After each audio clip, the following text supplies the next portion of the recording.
So yes, I'm Olivia Ahmad. I'm curator at a public art gallery called House of Illustration, which is based over in King's Cross.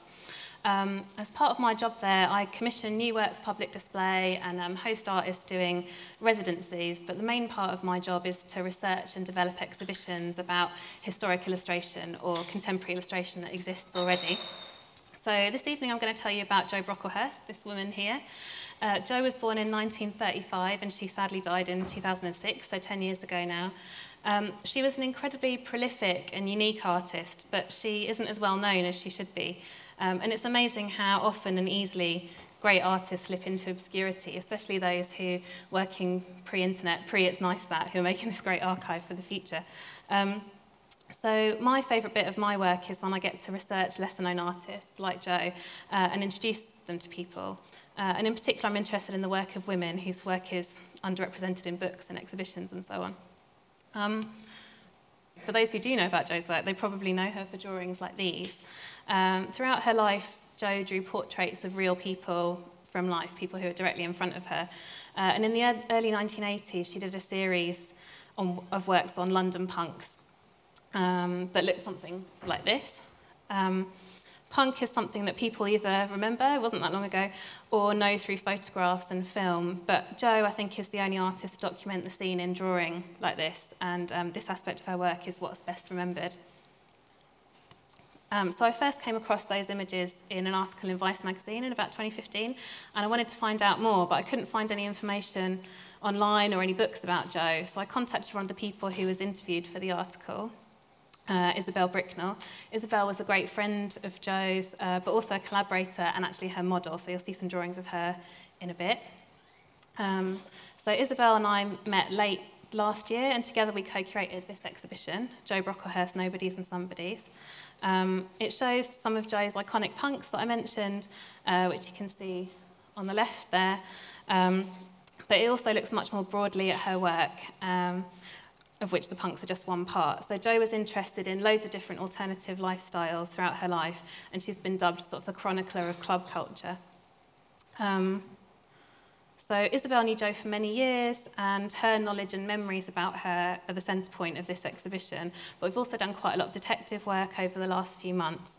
So we've pieced together Jo's story by meeting people who were friends with her, meeting her ex-partners, rummaging about in her family's attics, tracking down artwork at auction and sort of searching archive newspapers and magazines. So I'm going to tell you a bit of the story that we've pieced together about her from these sort of fragments. So this isn't Jo, this is Jo's tutor, Elizabeth Souter, and that's some of her fashion illustration. So Jo went to St Martin's School of Art in 1949 when she was only 14 years old. She has pretty amazing, prodigious talent. She studied with Elizabeth here, who taught on the relatively new and innovative fashion course at the time. And one of the things that Elizabeth did was teach costumed life drawing. So she had a model set up in the middle of the studio, drawing boards all around, probably in the way a lot of you will have studied, quite traditional.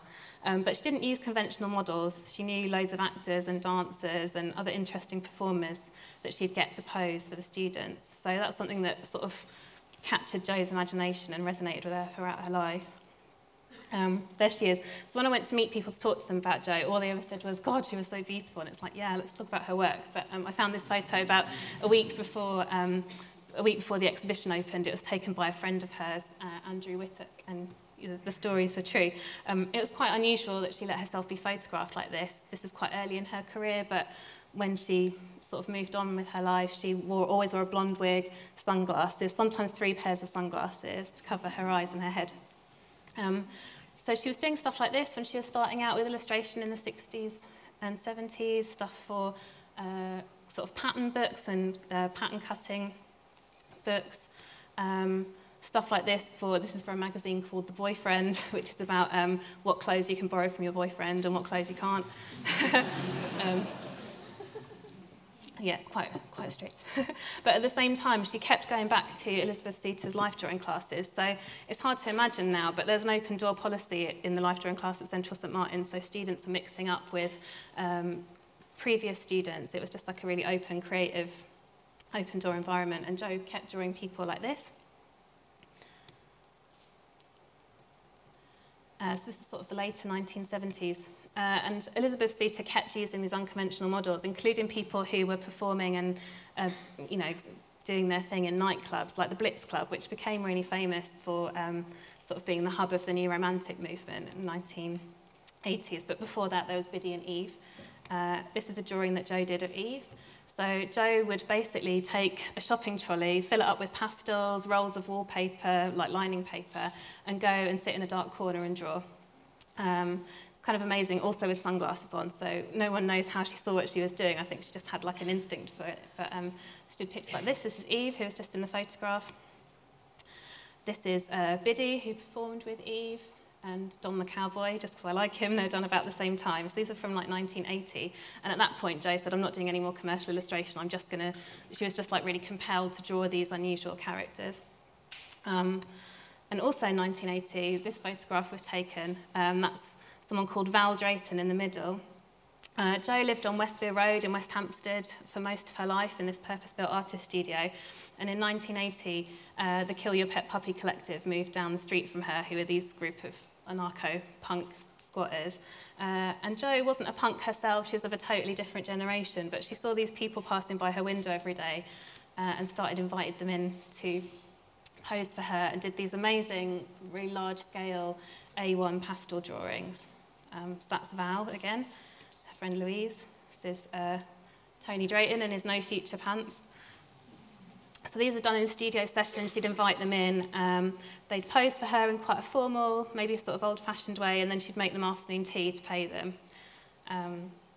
But she also kept doing work out and about. So this is a skinhead that she would have seen in a club probably, that she just, you can see it's dashed off really quickly.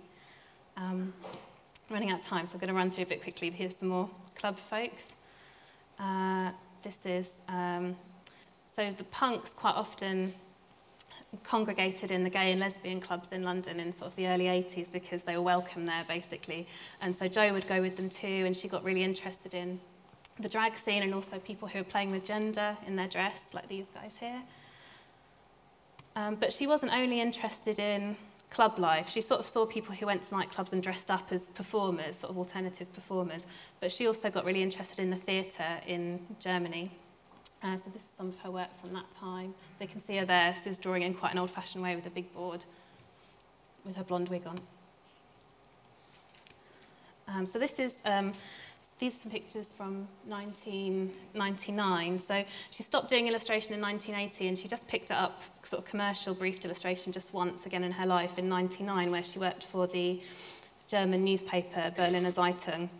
And they basically commissioned her to go to premieres of new theatre plays and to create images for reproduction with theatre reviews. So she'd go to performances, maybe 2 or 3 every night, draw in the dark again in the stalls, get home late, spread all the drawings out on the floor, and then work up illustrations like these that were picked up by a runner, you know, really early in the morning for print the next day.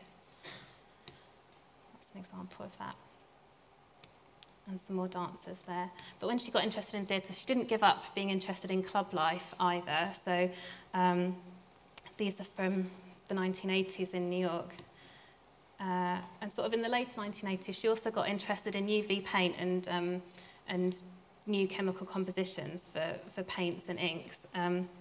So when she was drawing in nightclubs in New York, she would quite often use metallic markers and UV paints, I guess so that she could see when she was drawing in the dark in nightclubs. So on the left is what you see in the exhibition, for example, in the daylight, but on the right here is what she would have seen as she was drawing. They're almost like light pieces. That's another example of that. So these were done in the gay clubs of the Meatpacking District in New York, where she also spent a lot of time. And just to finish up, I'm just going to talk about her work on the fetish scene in London in the late 1990s. So if you weren't on the fetish scene in London in the 90s, you could do all the things that you'd expect to do in a fetish club, but also it was a really interesting meeting point of just sort of fashion designers, musicians and dancers, because there's like an anything goes attitude. You could wear anything, you could kind of say anything. And Jo really got interested in that and drew a lot of people on the scene there. So this is Betty Blue, who was quite often in clubs like Torture Garden, where Jo would draw kind of like a real-life tank girl. And this is her too.